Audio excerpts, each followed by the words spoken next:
Jeżistu żoni f'pajjiżna li jistgħu jinbidlu f'ċentri għall-isport ħalli kull atleta jixini d-disciplina li jipprattika ikollu spazju dedikat propju għall-isport tiegħu. Hekk sar ix-Shadow Minister responsabbli mill-isport David Agius meta nħadd filgħodu wassal dan l-appell waqt il-konferenza dwar l-isport imtella mill-Partit Nazzjonista u li kienet immexxija mill-ġurnalist veteran Charles Kamenzuli u segretarju ta' Team Sport PN Paula Briffa. David Agius insista li pajjiżna jrid jinvesti aktar fl-isportivi għaliex għandu it-talenti biex naslu nirbħu medalja Olimpika.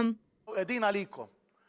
Kontaw fl-isport, għadnijaw fl-isport, u tibqgħu issibuni magħkom fl-isport kull ħaġa li kolkom bżonn. Di tal-lum hija kontinwazzjoni. Niltaqgħu flimkien imma fadlinna ħafna x'namlu. U daw l-idejat tal-lum, George Cup, nixtieq li narhom jitwettqu fis-snin li ġejjin. U għal daqstant jiena nuħu pjaċir li meta niġbor daw l-isportivi kollha li hawn illum u li tkellmu u magħhom inżid il-rugby, magħhom inżid il-muturi u l-karozzi, magħhom inżid l-volleyball, magħhom inżid diversi weightlifting, squash, bowling.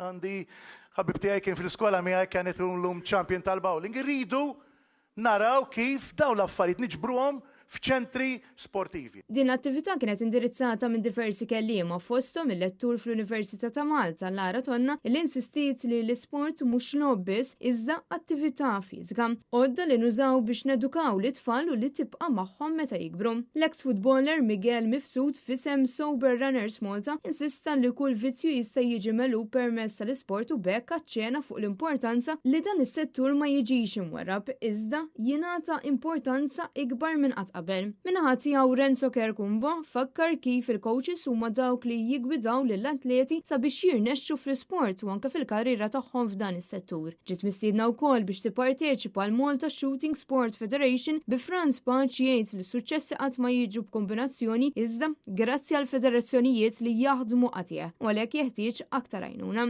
Il-President tal-Futsal f'Malta Mark Borg semma kif palissa dejjem minn diffikultà minħabba nuqqas ta' riżorsi u spazju. Karizzo fisem l-Aquatic Sport Association tkellem dwar ix-xogħol ma jaqta' xejn li jsir minn din l-assoċjazzjoni fejn irrikonoxxa x-xogħol volontarju li jsir jum wara l-ieħor. Kien mistieden ukoll Joseph Grima mill-Malta Paralympic Committee fejn irrikonoxxa l-fatt kemm l-isport huwa tant importanti għal kull persuna bi bżonnijiet speċjali.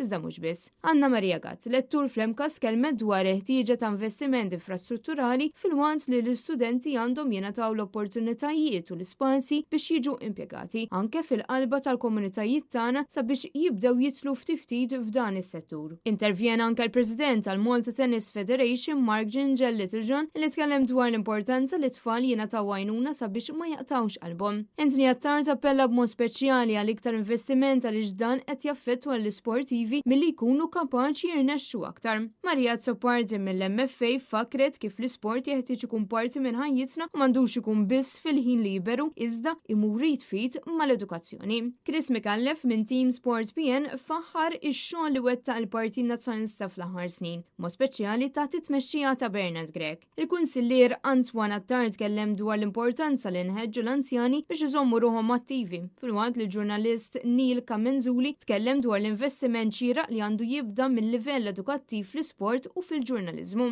Preżenti kien hemm ukoll George Vital Zammit fil-rwol tiegħu bħala il-persuna li qed ifassal il-programm elettorali tal-Partit Nazzjonista. L-isport kif tħarsu leħintom mhuwiex biss kompetizzjoni, mhuwiex biss divertiment. L-isport huwa mezz ta' inklużjoni soċjali. L-isport huwa kwalità tal-ħajja. L-isport huwa attività fiżika. Imma l-isport huwa naħseb fl-opinjoni tiegħi l-iktar ħaġa huwa opportunità.